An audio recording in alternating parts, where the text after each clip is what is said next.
Mr. Okay. Kung nanonood ka po, Mr. Atong Ang, gusto po namin sabihin, nananawagan kami na sumuko na po kayo.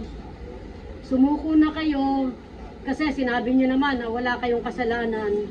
Dito niyo patunayan kung talagang wala kayong kasalanan. Napakarami niyo pong abogado, napakarami pong magdidepensa sa inyo. Actually, sa totoo lang, ang ganda ng laban niyo. Binigyan kayo ng pagkakataon para sumuko, idepensa ang sarili niyo. Pero yung mga kaanak namin, bigla na lang silang nawala. Wala silang pagkakataon, idepensa yung sarili nila. Pero, sige lang, laban kami. Pero, sa pagkakataong ito, talagang dire-diretso kami. Sana naman, maisip mo na kung talagang wala kang kasalanan, harapin niyo ho ito, itong kasong to.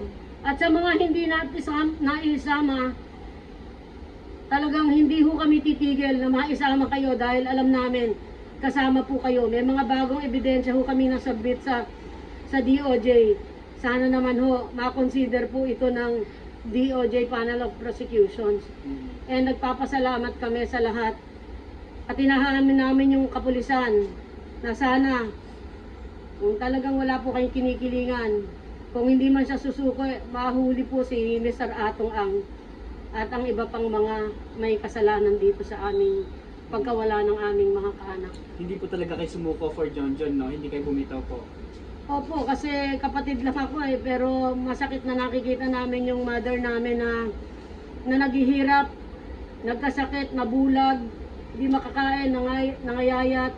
Yung pinagdaanan namin ng 4 na taon sa pamilya namin at sa ibang pamilya ng aming missing sa Bungero, hindi matatawaran, hindi kayang suklian ng kahit anong panahon sa lapipera.